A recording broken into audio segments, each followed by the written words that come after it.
Yeah, they were cool about everything, really. It's like, I think they just realised that just how seriously we took it, you know, and like, that it was all that mattered to us. Like, they bought us the 4-track, you know, and so yeah, absolutely. I don't know if they ever assumed it would amount to anything, but they would always. Like, you know, I think that there must have been a lot of tolerance as well, because, like, as I was saying, we used to rehearse in my bedroom, you know. Like, I think that they always wanted Ross to have electronic drums, you know. They bought Ross a couple of, like, you know, like drum pads or whatever, but he just didn't cut it, so, you know, we had to get a real... Yeah, to put it with a lot of volume in the house, really, and so yeah, definitely supportive of it. It was very casual, wasn't it, Johnny?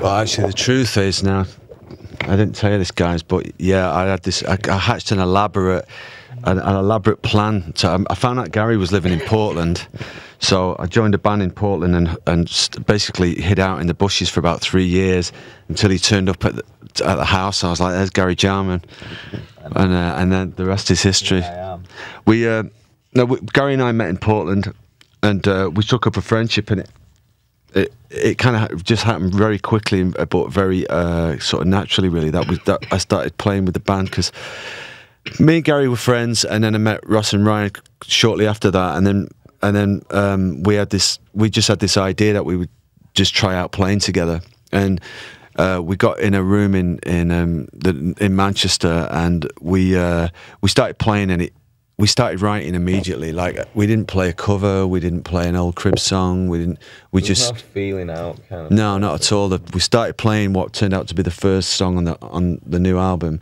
and then each day we get together and write a song, and it's really fun. It's just a really fun time and pretty creative. And Johnny was. It really, I think he alluded to this just then. It was like we were just. We just became friends, and like Johnny liked what we were doing, and we liked what Johnny did, and we just played together. We were quite naive or kind of innocent about the whole thing. We didn't really have any agenda or any future plot, or it's just that's all that happened. Yeah, there was no big sort of scheme or kind of you know, it wasn't like a kind of career-y plan or anything. We just got together as friends. We, you know, as sort of fellow musicians, really. You know, that's what happened. We started writing these songs, but I think in hindsight, that you know, we've got a lot in common. We've got a lot of similar, like, kind of character traits and stuff as well that kind of, you know, like made us feel like, you know, a unit when we were playing together. You know what I mean? Rather than just, you know what I mean? It didn't feel like a collaboration. Yeah, exactly. It felt like a band. So, you know, we got lots of very, very important things in common. And one of the things that I think is really crucial is that, you know, we've all been sort of in teenage bands, and you know, and that involves, you know, lugging around a lot of heavy equipment in sort of less than glamorous. You know, locations, and whatever year it is in the north of England, that's always pretty much a similar experience, really, isn't it? Yeah. You know what I mean? Yeah, exactly. So we've had these. So anyway, the chemistry, the musical chemistry, supersedes, transcends whatever, takes over all the other kind of, like, who I am, who the Cribs are, what it all means. It really comes down to something very, very fundamental and something very basic, which is if you're standing in a freezing cold rehearsal room in the middle of winter, right, it better be happening, or else you don't want to come back the next day, you know. And it was happening enough for us to come back in the, you know, and go and do it again and do it again. And as Gary said, it was a lot of fun, and we didn't give it any thought to what it all meant, you know. And then the other thing as well was that the band had some dates that I played on, and the old songs sounded right as a 4-piece. So we knew the old songs were sounding good, and we were writing these new songs, and that was it. You know, we got to the stage where, because we worked really quickly, we got to the stage where I certainly felt like it would be weird to split, you know. It would have seemed it would have seemed like a strange time to nip it in the bud. It would have, like, just for. Yeah. It would have been a shame. I felt and we're all kind of living together then. You know, the band, when Gary was in England and Ryan and Ross were staying at my place, and you know, you just suddenly find, like, you wake up one morning, you go, all right, you know, these guys are, you know, we're all living together for a couple of weeks, and it just feels like, you know, I've always been in the band. Really good times. Yeah.